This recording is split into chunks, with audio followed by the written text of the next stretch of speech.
We're starting up now with our very first section on the prokaryotes, and specifically in this chapter we're going to be dealing with bacteria, but keep in mind that a lot of what we're going to talk about here will also relate to archaeobacteria or archaea, as well as it does to the true bacteria. So the first little bit that we're going to talk about in this chapter deals with some of the oldest organisms on Earth. So these are essentially relics of bacterial life that have been around for really, really long periods of time. And since we are very sure that prokaryotes were the first forms of life on Earth, these lines of evidence that go back, in a couple of cases actually, 3 billion years or more, represent the earliest forms of life on the planet. All right, so the first line of evidence that we're going to look at is represented by what are called microfossils. And microfossils are literally just what they sound like. They are just like regular fossils that you'd find in the ground of a plant or a dinosaur or whatever.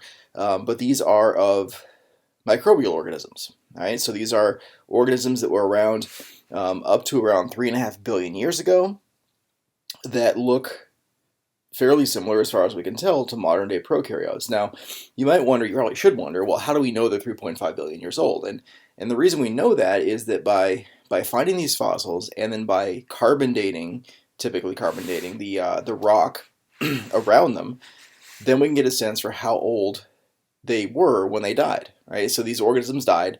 They were encapsulated in rock, or their remains were encapsulated in rock. And so if we figure out how old that rock was, we then have a sense for how old the organism was, or is. So that's kind of our first line of evidence. Microfossils going back around 3.5 billion years ago is representing a very primitive form of life on the planet. So the second form of evidence for life going back is just about as far as we know life has existed on Earth, comes from what are called stromatolites.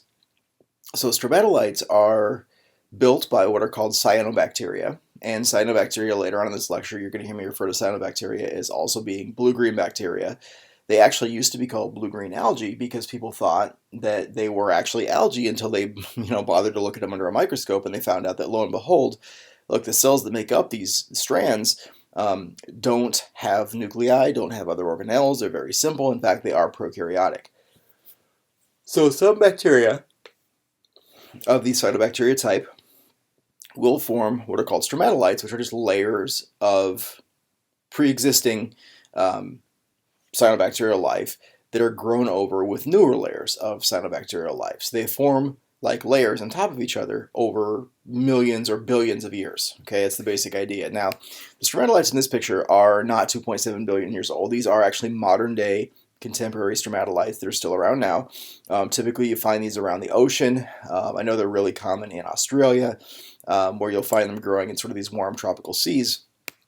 But the idea here is that the layers, either at the core of these stromatolites or sometimes at the base of the stromatolites, represent the oldest of the organisms in that structure.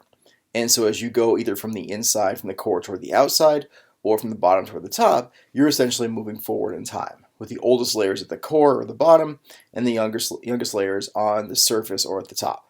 All right, so by sectioning one of these things, essentially it's just like counting rings in a tree.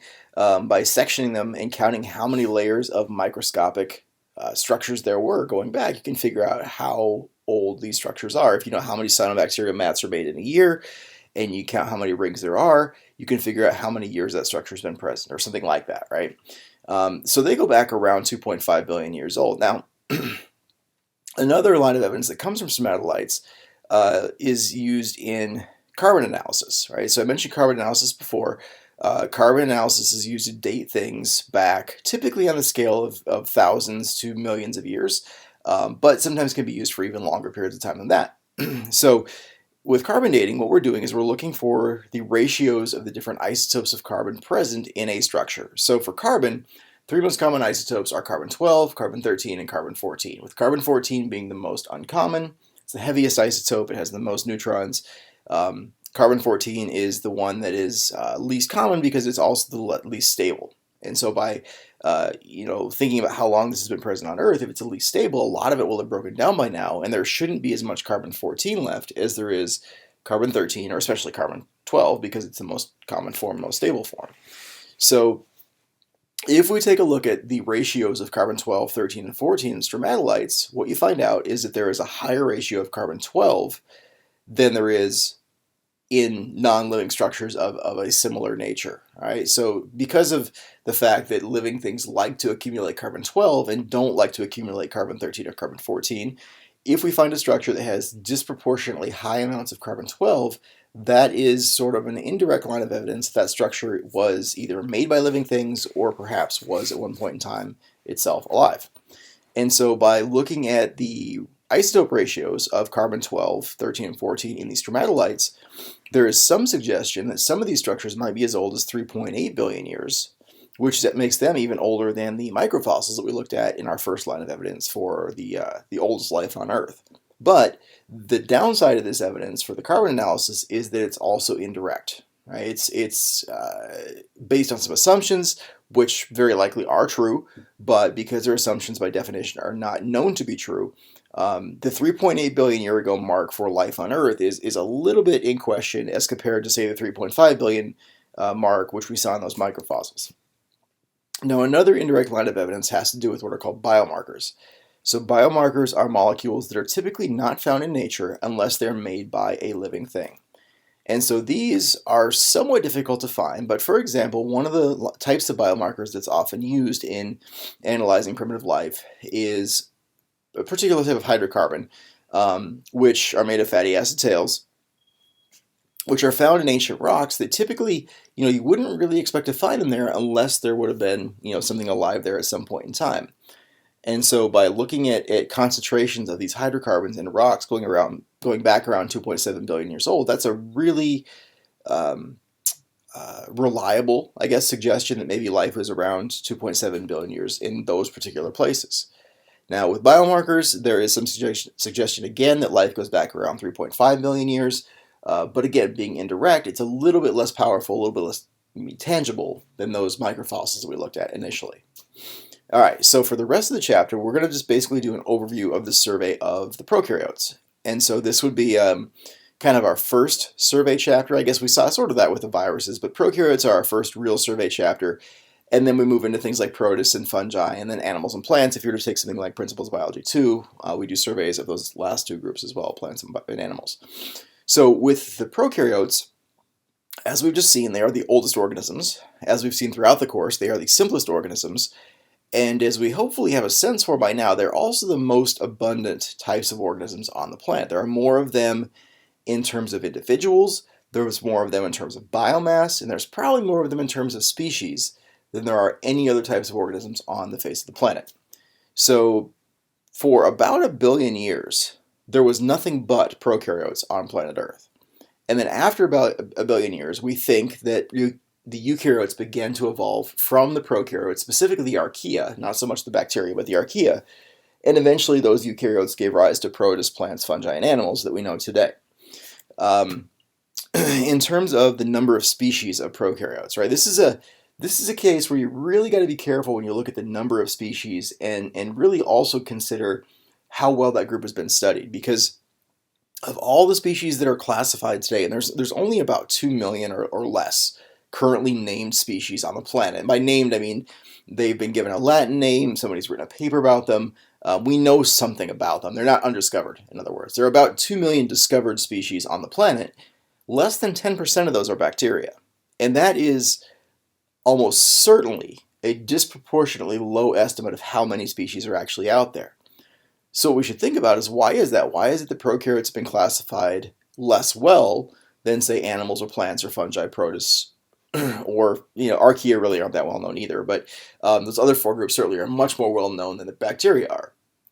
Part of that has to do with the fact that we've only been able to see bacteria for a couple hundred years. So before that, people weren't really studying them because they couldn't see them, because microscopes really hadn't been invented or refined yet by that point. It also has to do with the fact that they're difficult to study. A lot of them grow in places that are, or live in places that are hard for us to get to, and they're hard to culture in a lab, and so therefore they're hard to study and sort of look at their life cycle. And quite frankly, they're not as charismatic as a lot of animal species. They're not cute and cuddly like pandas or whales or things like that. So people just haven't historically studied bacteria as much as they have other groups, except for those which are, of course, pathogenic, and those we tend to know quite a bit about. So with this image, I like to show this image in most of my classes because it gives us a good idea of the number of species and some of the different kinds of groups of organisms that are out there, right? So the animals are actually broken down into more specific groups. Things like plants and fungi are just sort of at the kingdom level. Bacteria, kind of the same thing. But just to kind of go through this quickly, let's get a sense for what we're dealing with here. So for the number one biggest group of organisms, that actually would be the insects. And insects, specifically the beetles, make up around 750,000 of those 2 million described species that we talked about before. So a huge, huge percentage of the species are actually within the insects or arthropods in general. We have mammals, kind of at the other end of the spectrum for animals. There's only around 5,500 species of mammals, maybe around 6,000 or so species of amphibians, 7,000 species of reptiles, so fairly small groups there. Plants are around 250,000 species, maybe more like 275, something like that, but still a fairly abundant group as an entire kingdom. Arachnids are a big group of animals, so spiders and ticks and mites and scorpions and those sorts of things. Mollusks like snails and slugs and cephalopods like squid and octopi and those sorts of things. They're a pretty big group as well. Fungi are big, although it's kind of like the bacteria, not really all that well studied compared to some of the other groups. Flatworms, protists, we've got roundworms, annelids, cnidarians like jellyfish and corals, anemones. We've got sponges down here, echinoderms like starfish. We've got algae. Fishes are pretty big. They're around 28 to 30,000 species. And this little guy here represents bacteria. Specifically is a blue-green bacteria. I think it's supposed to be blue-green bacteria in this picture. But we get a sense from this picture that bacteria really are not all that diverse. And that's really not true, right? Because we know that they are diverse. It's just more of a matter of how poorly they've been studied compared to some of the other groups that reflects their low number of species. Not that there really aren't that many species. It's just they haven't been studied that well, and then therefore you'd expect there wouldn't be as many species named as others. So bacteria, of course, we know are very small. Without a microscope of some kind, they're very difficult to see. I mean, you can see colonies growing on a petri plate, but as far as individual bacterial cells, you really need to have something quite a bit more powerful. Entry level, you'd have to have a really powerful light microscope, or if you wanted to see them with any degree of detail, you'd want to have a electron microscope to see them very well beyond that. All right, so with that, we're going to wrap up this section, and we're going to start up with our next section on this slide and continue on with the discussion of the prokaryotes from there.